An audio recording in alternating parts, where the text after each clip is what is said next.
వచ్చినారు.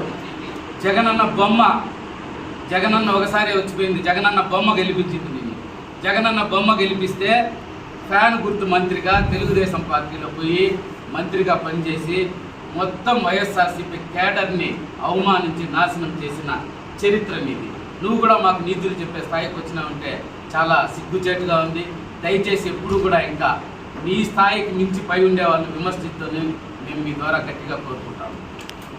ఇంకో చిన్న విషయము, రామచంద్రారెడ్డి గారు పరమ భక్తులు. ఒక్కసారి మీరు పుంగనూరులో పలమనేరు విలేకరులు వచ్చేటంటే మేము వెహికల్స్ ఏర్పాటు చేసి తీసుకొని పోతాము. దాదాపు నియోజకవర్గంలో ఉండే అన్ని టెంపుల్ కూడా ఈరోజు డెవలప్ చేస్తూ ఉండే ఘనత పెద్దిరెడ్డి రామచంద్రారెడ్డి గారు. ఒక్కసారి మీరు గతంలో బోయకొండ దేవాలయం ఎట్లుండేది, ఈరోజు అమ్మవారి దేవాలయం ఎట్లుండేది ఒకసారి చూస్తే తెలుస్తుంది. అదే పుంగనూరులో వరదరాజస్వామి టెంపుల్, సోమల్లో దుర్గమ్మకొండ, ఇట్లా ప్రతి టెంపుల్ని కూడా డెవలప్ చేసిన ఘనత. మళ్ళీ ఇంకో విషయం మాట్లాడినాడు, బైపాస్లో భూములని. రామచంద్రారెడ్డి ఎక్కడైనా 1 ఎకరా దౌర్జన్యంగా ఆక్రమించింటే అమర్నాథ్ రెడ్డికి రాయించేస్తాం మేము ఫ్రీగా. మేమేమన్నా ఆక్రమించుకోం. ఎవరైనా భూములు ఇస్తే కొంటారు. పొంగోలపల్లి దగ్గర భూములు కథ అన్నారు. పొంగోలపల్లి దగ్గర కూడా 32 ఎకరాలు మేము కొన్నాం రామచంద్రారెడ్డి గారు. అదేవిధంగా రామచంద్రారెడ్డి గారు ఒక ఫ్యాక్టరీ టెండర్లో ఎత్తుకున్నాడు, గవర్నమెంట్ డబ్బులు కట్టి యాక్షన్లో పాడి ఎత్తుకో ఉండేది. అవన్నీ కూడా మీకు రికార్డ్స్ కావాల్సింది ఇస్తాము. మేమేమి దౌర్జన్యం చేయలేదు అని చెప్తా ఉన్నాము. అట్లేమన్నా అమర్నాథ్ రెడ్డి గారికి ఎవరన్నా పోయి గోడు వెళ్ళబోసుకో ఉంటే దౌర్జన్యంగా మా భూములు లాక్కో ఉన్నారు ఫలానా వైఎస్ఆర్సీపీ నాయకులు, మేము దానికి కూడా సమాధానం చెప్పేసి సిద్ధంగా ఉన్నాము.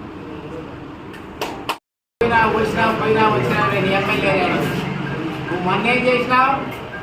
ఎమ్మెల్యేగానే ఓడిపోయినావు. ఎంత ఓడిపోయినావు? 33,000తో ఓడిపోయినావు. నువ్వు ఎట్లా ఓడిపోయినావు? ఎలక్షన్ అయిన తర్వాత 1 నెల ఎమ్మెల్యేగానే ఉండేవు, ఎన్సీనానే ఓడిపోయినావు. అంటే నువ్వు ఎమ్మెల్యేగానే ఓడిపోయినావా? నేను ఎమ్మెల్యేగా పోయినా, ఎమ్మెల్యేగా వచ్చినా, ఎమ్మెల్యేగా వచ్చినా, ఈ పార్టీ ఎందుకు నాకు అర్థం కాల. ఇంతసేపు చాలా ఈ విషయాల గురించి పెద్దలు మాట్లాడినారు. ఎట్లా పోయిపోయినారు, ఎట్లా వచ్చినారు, రాజీనామా చేసి మళ్ళీ ఎట్లా గెలిచినారని. అది కరెక్ట్ పద్ధతి.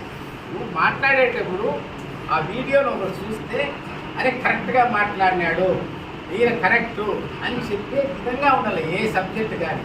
అప్పుడే నిన్ను హర్షిస్తారు. కానీ ఏదో మన ముందర ఉంది, మన వెనకాల ఒక బోర్డు ఉంది, మనం మాట్లాడతామంటే తప్పు ఉంటుంది. దయచేసి నేను ఒకటే చెప్తా ఉన్నా, విమర్శలు తావు పెట్టద్దు. మీరు పనిచేసిన దగ్గర చెప్పండి, ఓట్లు అడుక్కోండి, ఓట్లు వేసుకోండి, గెలవండి. నాదే కాదని చెప్పాలి. నాకు ఏ అవకాశం ఇచ్చిన మీకు అందరికీ కూడా మరొకసారి మీకు సత్తా ఉంటే గెలవండి అని కూడా మాట్లాడడం జరిగింది. మా సత్తా ఏమీని, రామచంద్రారెడ్డి గారి సత్తా ఏమీని మీకు 2019లో చూపించారు. 40 రోజులు వెయిట్ చేస్తే మళ్ళీ ఒకసారి చెక్ చేసుకోవచ్చు. మీరు 40 రోజులు చెక్ చేస్తే రామచంద్రారెడ్డి గారి సత్తా ఏమని మళ్ళీ మీరు చెక్ చేసుకోవచ్చు కూడా మీకు తెలియజేస్తా ఉన్నాను.